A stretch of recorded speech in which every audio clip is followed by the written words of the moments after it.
Hace 20.000 años, durante el pico de la última era glacial, los hielos cubrían un 30% de la superficie del planeta. Las temperaturas globales eran en promedio 10 grados centígrados menores, con temperaturas invernales unos 15 grados centígrados más bajas de lo que son en nuestros días.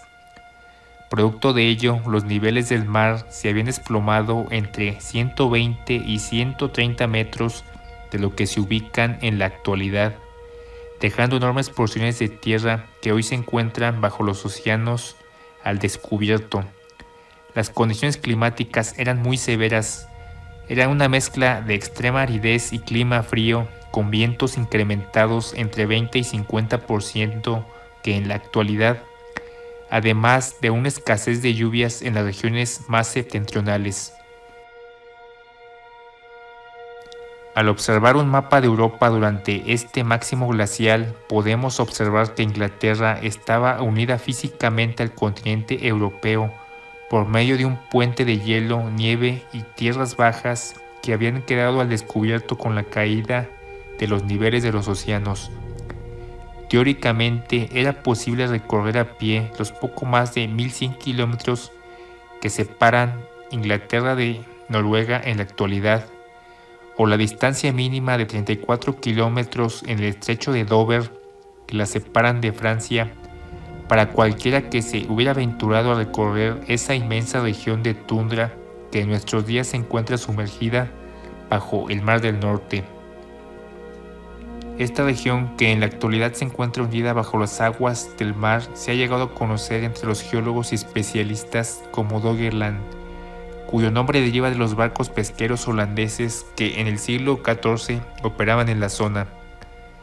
Entre algunos círculos se le ha nombrado la Atlántida británica o inclusive el Jardín del Edén prehistórico, por la abundancia de su flora y fauna que, según los especialistas, fue capaz de albergar al inicio de la época geológica del Holoceno, inmediatamente después del fin de la última era glacial, entre el periodo del 12.000 al 9.000 antes del presente. Lo cierto es que Doggerland es literalmente un subcontinente perdido, el cual fue hogar durante algunos milenios de poblaciones europeas del Neolítico que buscaban mejores condiciones de subsistencia después del traumático periodo glacial recién terminado. En la actualidad, esta región, ahora debajo de las aguas del Mar del Norte, es un importantísimo punto de tráfico comercial marítimo compartido por varios países, con unas reservas de petróleo aproximadas en 3.000 millones de toneladas y 4.5 billones de metros cúbicos de gas natural, en base a las prospecciones submarinas que se han realizado en incontables ocasiones. La profundidad media del Mar del Norte es de unos 96 metros. Se ha estimado que durante el pico de la última era glacial, en el 20.000 antes del presente, Doggerland pudo haber alcanzado su máxima extensión, con hasta 1 millón de kilómetros cuadrados, y a inicios del actual periodo geológico del Holoceno, hace 12.000 años, haber medido unos 260.000 kilómetros cuadrados. Hacia el 15.000 antes del presente,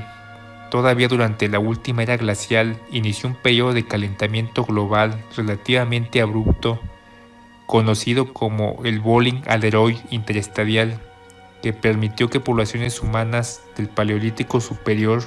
reingresaran a los bosques de Europa para buscar un sustento por medio de la cacería y recolección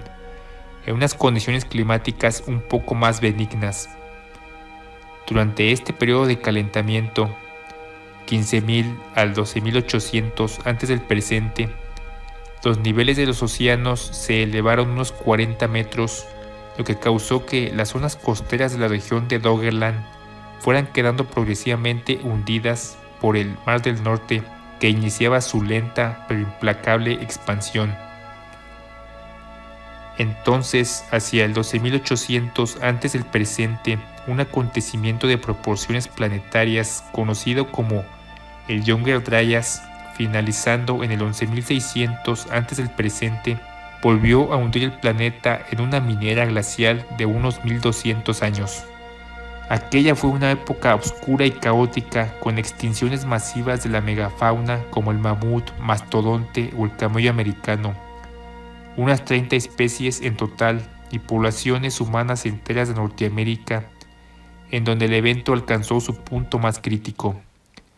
Desviándonos un poco del tema y especulando un poco sobre lo que podría haber sucedido en otras partes del planeta, a esa época se le atribuye el hundimiento súbito de la Atlántida y el colapso fulminante de otras civilizaciones en ciertas localizaciones puntuales de la Tierra con clima más templado y apto para el desarrollo humano, y a las que se les atribuye una capacidad tecnológica sin precedentes que les habría alcanzado para construir los monumentos líticos gigantescos como los encontrados en el Alto y Bajo Egipto, Tiahuanacu, Pumapunku y muchos otros en América e inclusive la India, caracterizados por una parte por los enormes pesos, tamaños y hasta peculiar forma de las estructuras líticas ensambladas, y en otro sentido en la asombrosa e increíble precisión de las tolerancias con las que fueron construidas y que han desconcertado a los ingenieros que las han examinado, aunque no a los arqueólogos de la corriente oficial que insisten en fecharlas a épocas más recientes, a pesar de la evidencia y el desgaste geológico que las datarían antes del final de la última era glacial, y la imposibilidad de que los habitantes de épocas más recientes durante el Neolítico tuvieran la capacidad técnica de trabajar y dar acabados casi de tipo espejo con simples herramientas de cobre, martillos de piedra, escuadras plomadas y sin un sistema de metrología desarrollado o conocimientos de geometría avanzada o matemáticas. En palabras del escritor John Anthony West sobre la tecnología egipcia de la antigüedad, es como encontrar un Porsche donde solo debería haber una carretilla. Este periodo climático y geológico increíblemente catastrófico y desafortunado, el Younger Dryas 12.800 al 11.600 antes del presente, barrió todas esas civilizaciones con una extraña combinación de desafortunados eventos cósmicos y geológicos que nos hace cuestionarnos si no hubo algún tipo de intervención divina o provocada por una inteligencia superior, como apuntan tantas leyendas y mitos sobre el diluvio universal que influenciaron tan desafortunado evento. La evidencia muestra que el 9% de la biomasa total del planeta fue consumida por el fuego. Las investigaciones llevadas a cabo sobre el origen de semejante catástrofe planetario apuntan a una acción conjunta de, por una parte, la caída de un enorme grupo de cometas y meteoritos,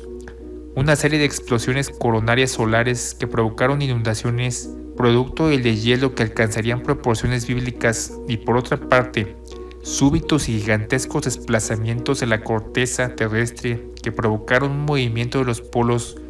que hizo que, por ejemplo, la Antártida pasara de tener un clima relativamente templado hasta convertirse en un desierto gélido e inhabitable, y lo cual, por otra parte, podría explicar por qué en Siberia se han encontrado mamuts con clara evidencia de haber sido congelados repentinamente y aún con restos de vegetación propios de climas más templados en sus bocas. Los especialistas creen que si al año 12.000 antes del presente, en la parte final de la oscura época del Younger Dryas, Doggerland comenzaría a ser habitada por grupos humanos entrantes a la región, cruzando desde el sur del continente. Sin embargo, no se descarta la probabilidad que en la parte sur de la región ya vagaran poblaciones humanas de cazadores por lo menos desde el 30.000 antes del presente. La miniera glacial llegaba a su fin para aquella época. Las temperaturas globales comenzarían a elevarse una vez más y con ello los niveles del mar iniciaron a elevarse nuevamente, algunas veces de forma gradual y otras de manera abrupta, que se producían con los deshielos en ambos hemisferios. Se piensa que hacia el año 10.000 antes del presente, Doggerland habría sido una de las áreas más ricas para la caza y la pesca de toda la Europa del Mesolítico. A pesar de que el territorio había perdido su antigua conexión terrestre que mantuvo con Noruega durante la última era glacial, cuando los niveles de los océanos eran más bajos, todavía estaba unida a los actuales Países Bajos, el norte de Francia e Inglaterra en aquella época. Según los investigadores que han mapeado la región, existía una enorme cuenca de agua fresca que ocupaba el centro de Doggerland, alimentada por el río Támesis por occidente y el Rin por el sureste, mismos que en la actualidad desembocan en el Mar del Norte. En palabras de un especialista de la Universidad de Colonia, Alemania, en tiempos mesolíticos, Doggerland, era un paraíso. Los datos colectados por las compañías petroleras del Mar del Norte y analizadas por especialistas sobre el lecho marino indican la presencia de grandes bosques, ríos y planicies que caracterizaron a esta región en aquella época. Era un verdadero jardín del Edén por su abundancia de recursos alimenticios y condiciones climáticas favorables. Los especialistas postulan que tal vez fuera la región más rica de toda la Europa mesolítica. Sin embargo, los niveles del mar siguieron incrementándose producto de la elevación de las temperaturas globales y el consiguiente deshielo de los glaciares, sobre todo hacia el 8000 antes del presente, en lo que se conoce como el máximo del Holoceno. Se sabe además que gran parte del antiguo gigantesco lago glacial Agassiz, ahora desaparecido y ubicado en Norteamérica, liberó una enorme cantidad de sus aguas hacia el mar aproximadamente en el 8200 antes del presente, elevando los niveles del mar más de 60 centímetros y adicionalmente cortando la corriente marítima cálida en el Atlántico Norte, que se ralentizó y causó una ola de vientos gélidos que terminaron azotando los remanentes de las costas insulares de Doggerland. Para ese entonces, Doggerland se convirtió en una gran isla con varios archipiélagos que habían perdido su conexión con el continente. Para entonces, la altura promedio de Doggerland era de 5 a 10 metros sobre el nivel del mar y había perdido los recursos naturales que la habían hecho tan atractiva para habitarla. Se sabe, en base a las dataciones hechas, que poco antes de su hundimiento, las últimas poblaciones ya la habían abandonado. Bernhard Wenninger, un especialista de la Universidad de Colonia, Alemania, señala que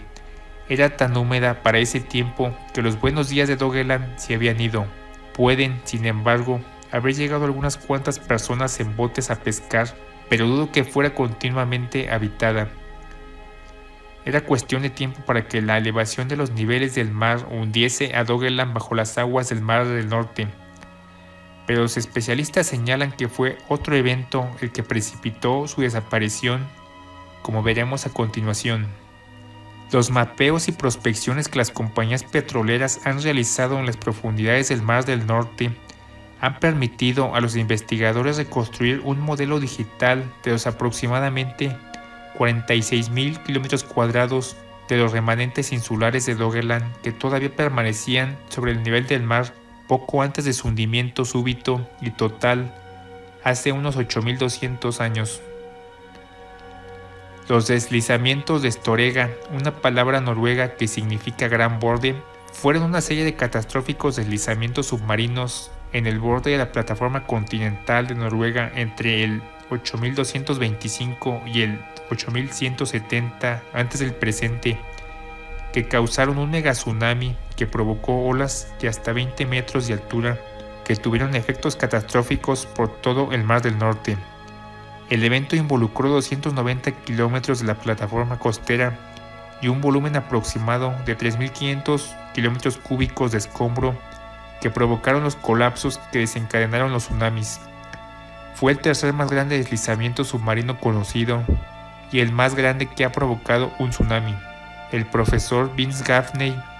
quien encabeza el equipo arqueológico y de especialistas de la Universidad de Bradford, Reino Unido, llamado European Lost Frontiers, Fronteras Perdidas de Europa, afirma que en este periodo es cuando el mundo realmente cambia.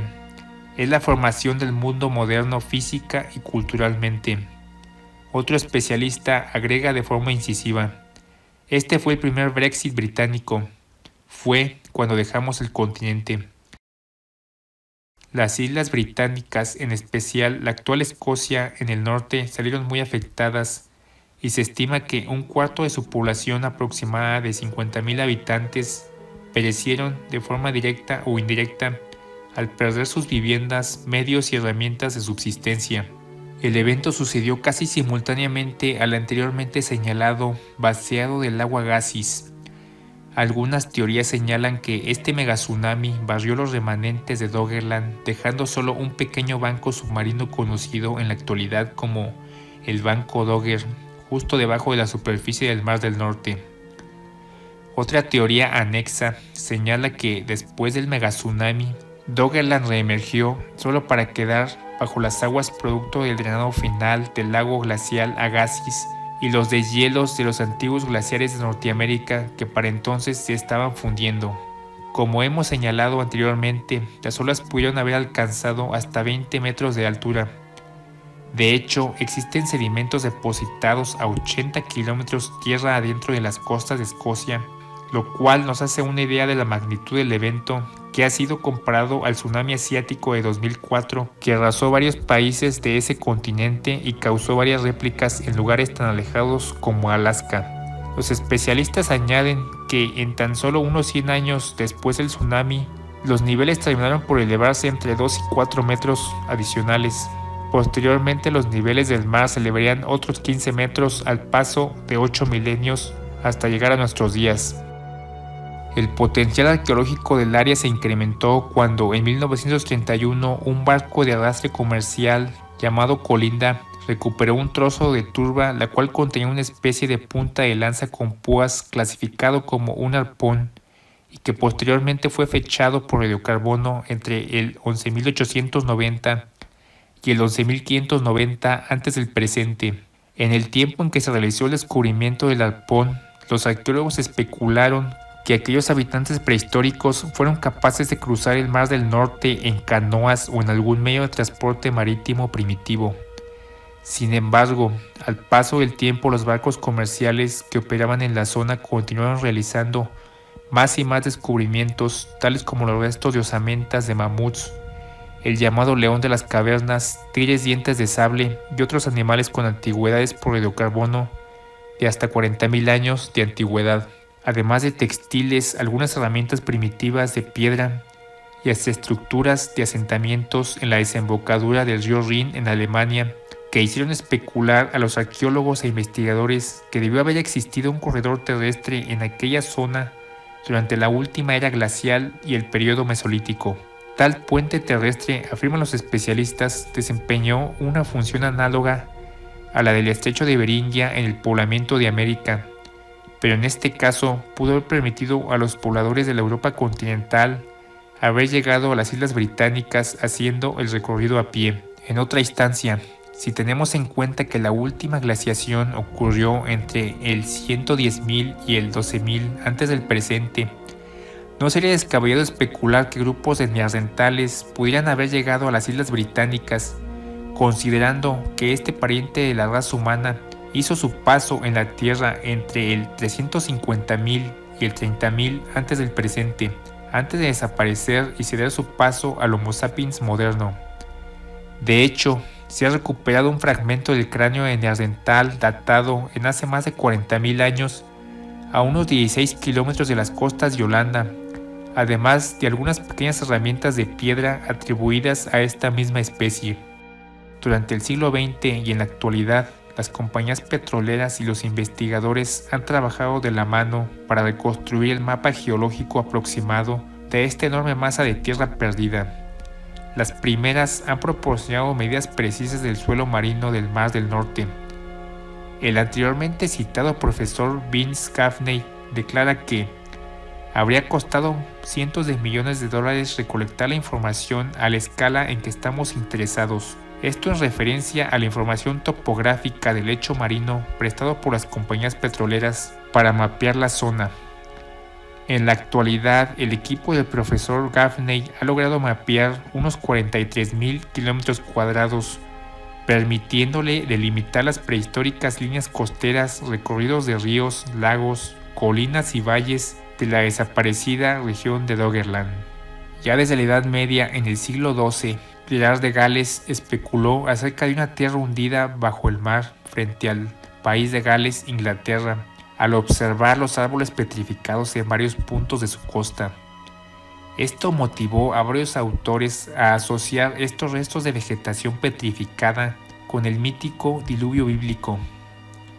Hay incluso quien ha vinculado esta área geográfica con la posible ubicación de la Atlántida de Platón, aunque recibiendo un menor eco.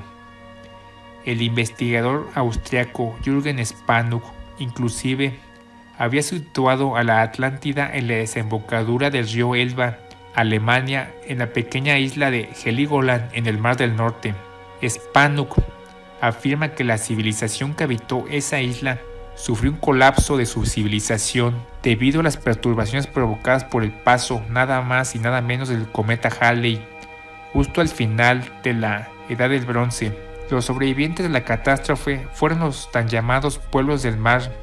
que invadieron Grecia, el Imperio hitita y posteriormente Egipto hacia el 1200 antes de nuestra era.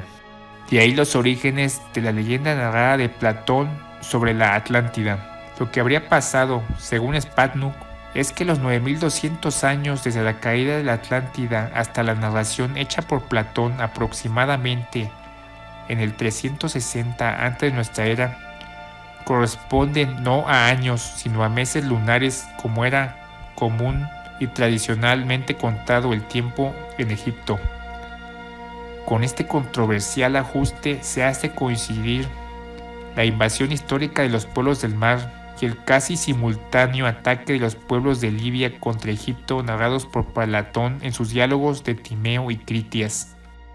La historia del subcontinente perdido, o mejor dicho, hundido de Doggerland, podría hacernos especular sobre la probabilidad que enormes porciones de tierra, ahora debajo de los océanos, podrían haber albergado no solo grupos de cazadores-recolectores durante el periodo paleolítico y mesolítico, sino tal vez civilizaciones avanzadas donde el clima era más adecuado para su desarrollo.